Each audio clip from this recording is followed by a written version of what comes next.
Jadi Mas Herman, Mas Heri, Mas Ade. Pertanyaan saya gantian, yang simpel aja, supaya teman-teman yang ada di jalan sana, ini komunitas jalan kober, itu ngerti kalau komunitas jalan itu juga berilmu.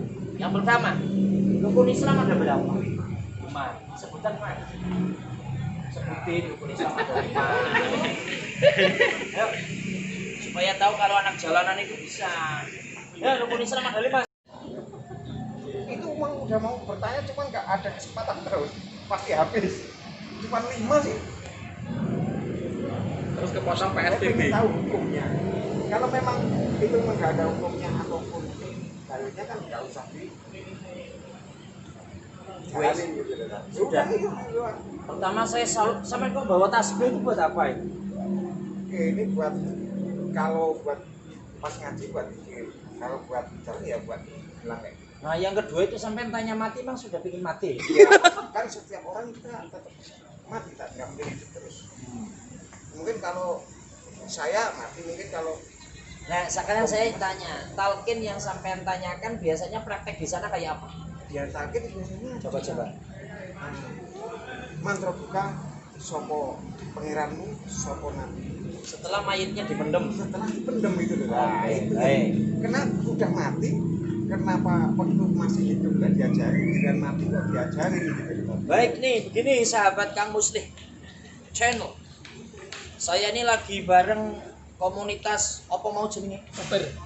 Koper. Kober. Komunitas kober ya. Kober itu bahasa Jawa. Kober itu sempat. Jadi kalau sempat ya ngumpul, kalau enggak ya udah. Sampai namanya siapa? Saya Herman. Herman artinya apa? Nggak tahu tapi Punya saya nama sendiri kok Herman. nggak tahu artinya. Jadi Kang Herman ini salah satu komunitas kober. Mas pinjam satu orang satu lagi sini Mas. Temennya. Iya, biar Kamu ada aja, kamu temennya. aja. Namanya komunitas masa nggak ada? Ya satu lagi. Kan komunitas masa cuma 2. Nah, ini sahabat-sahabat komunitas kober. Kober. Sampai dari mana? Jenengan? Kebumen jenengan? Jawa kabeh, Bro. Saya kebetulan Jawa. Jadi kalau ngomong Jawa ya sampean masih kalah lah wong saya ke Jawa Timur jadi lebih lelet saya otomatis. Ini tiba-tiba ini kober. Kalau melihat dari matching bajunya ini kan maaf Mas ya. Ini anak jalanan loh. Biasa di jalan naik motor. Saya melihat itu saya kepingin sama sampean itu tur kemana gitu karena kan motor saya itu trek KLX jadi kan agak tantangannya boleh. Tapi ini pertanyaannya unik Mas. Pakaiannya boleh lah anak jalanan, tapi pertanyaannya itu kok kayak pertanyaan orang yang suka ngaji. Mas sampean tukang ngaji Mas? Enggak. Tapi tanyanya begini, Pak Ustadz, itu kalau orang sudah dipendem, itu kok ada talqin katanya, gitu ya? Talqin itu apakah ada ajaran dalam Islam? Apakah ada dalilnya? Dan segala macamnya. Ini pertama sampai ngetes Ustadz ya? Enggak. Karena saya juga nggak tahu kan. Karena kalau saya ngetes mungkin saya nggak usah tanya. Oh, jadi benar-benar tanya. Ya wes karena yang ditanya itu sih katanya Ustadz katanya. Untuk lebih tahu buka di channel ya. Kamu di channel.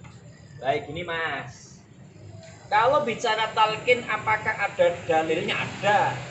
Wa qala an-nabiy sallallahu alaihi wasallam laqtinu mautakum bila ilaha illallah. Nabi menyampaikan talqinlah orang matimu dengan kalimat la ilaha illallah. Hadis ini direpresentasikan apa? Ya, istilahnya kalau dijabarkan.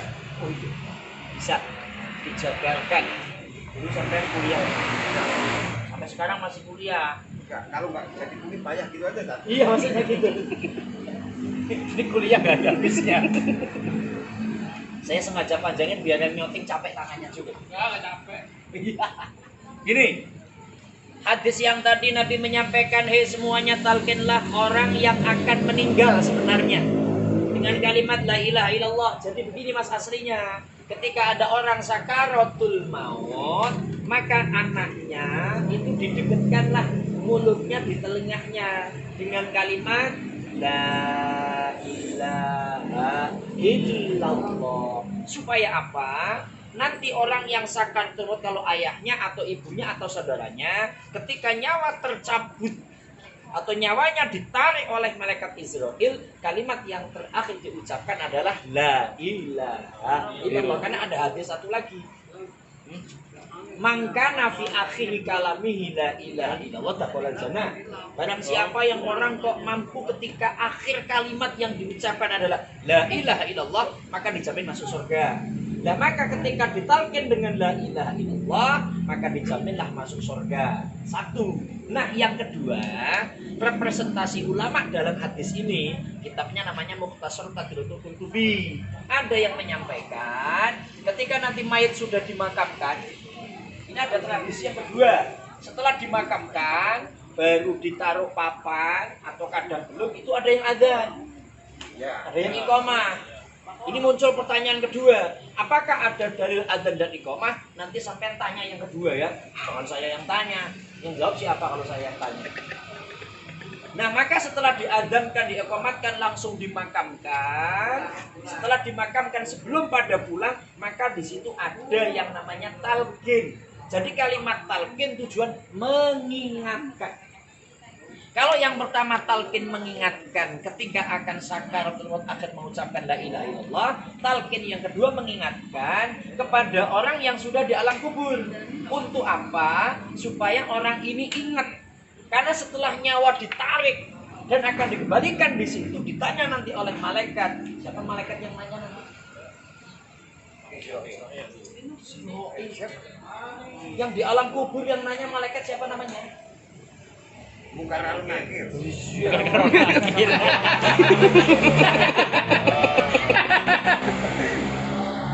Itu yang nyabun nyawa sampean. Mungkar nakir akan menanyakan. Ketika nanti akan ditanya sebelum datang, karena datangnya mungkar nakir setelah 7 langkah terakhir orang yang menguburkan. Setelah orang pada pulang, yang terakhir 7 langkah, maka malaikat akan datang. Jika itu akan ditanya, Mas Herman, Tuhanmu siapa namanya? Nabimu siapa namanya? Agamamu apa? Imammu apa? Saudaramu siapa? Sebelum ini ditanyakan, maka kiainya atau ustadznya talqin. Bapaknya sampean sudah mati ya? Mati apa meninggal? Apa aja, Pak? Apa aja, sampean pantese ya, dua-duanya.